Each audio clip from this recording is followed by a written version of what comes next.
Today, I'm taking you behind the scenes of a high-stakes repair, a massive, double-layered ceiling patch in a professional apartment building. Most guys would struggle to make this disappear, but I'm sharing the professional insights that turn a jagged hole into a seamless finish. We're dealing with 2 layers of 5/8 rock and a sprinkler leak that left behind a total mess. Instead of squaring the hole, I'm using a cheat code I saw online, a paper template and a Sharpie to trace the exact irregular shape. By transferring this to my sheetrock, I get a surgical fit every time.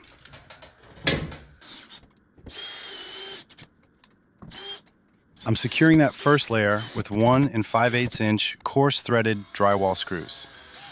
For the second layer, I'm stepping up to 3-inch deck screws to bite deep through both sheets and into the backing. Stick around. This is how you make a patch truly invisible. To lock this patch in, I'm mixing a small batch of 20-minute hot mud. Now, I usually add powder to water for a smoother mix, but today I'm doing the opposite. By starting with the powder first, it's much easier to gauge the exact volume I need for a small pan like this. No wasted mud. I'm filling the gaps to create a rock-hard foundation. We're scraping away the loose debris now, so our tape has a clean, solid surface to bite into. You'll notice some brown residue around the edges. It's just the inner paper liner of the gypsum.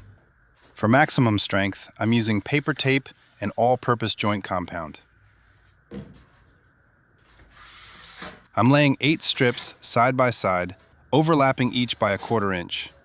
This creates a fresh, protective skin over the patch.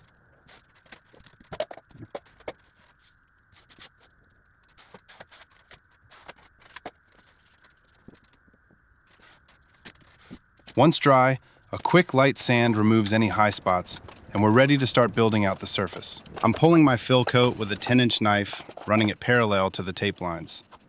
The goal here is to bury the tape without overbuilding. After it dries, I sand horizontally across the joints rather than along them. This cross-sanding makes it easier to read the plane of the ceiling and keeps my feathered edges intact. Now for the skim coat, and I'm starting small. I use my 6-inch knife to work around the sprinkler head first, using detailed spins to get the mud exactly where it needs to be.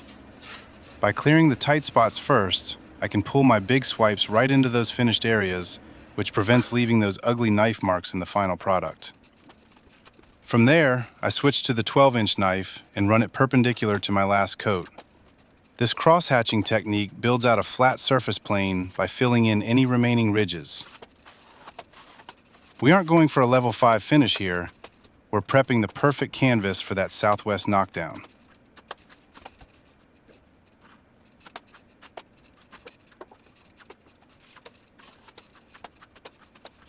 Before we move to texture, I'm doing a final walkthrough of the entire patch. This is where the magic happens. I'm hunting for any voids, pinholes, or low spots that the texture won't be able to hide. If a defect is deep enough to cast a shadow now, it'll show up later. So I'm filling those minor imperfections to ensure a perfectly level plane. Taking 5 minutes to touch up these small details is the difference between a patch job and a professional restoration. Once these spots are dialed in and sanded smooth, we're officially ready for that Southwest Knockdown. In places like Arizona and Texas, expansive clay soils make houses heave and settle, turning flat framing into a roller coaster. This Southwest Knockdown isn't just a style choice, it's functional. The texture refracts light and breaks up shadows, hiding the inevitable movement of the walls and creating the perception of a perfectly flat ceiling.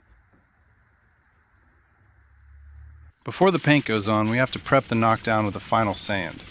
The secret here is all in the feel. Run your hand across the surface to check for consistency.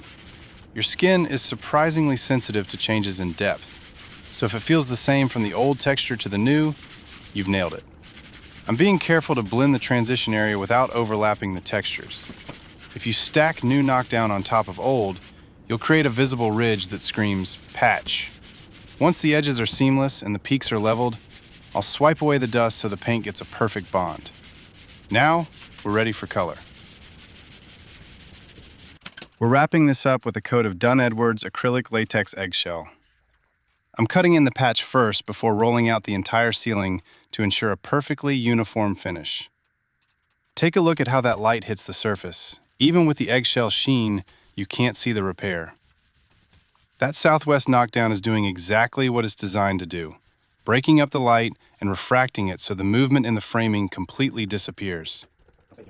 If you want to see more professional tricks and oddly satisfying repairs, make sure to like and subscribe for more Walls Explained content. Thanks for watching.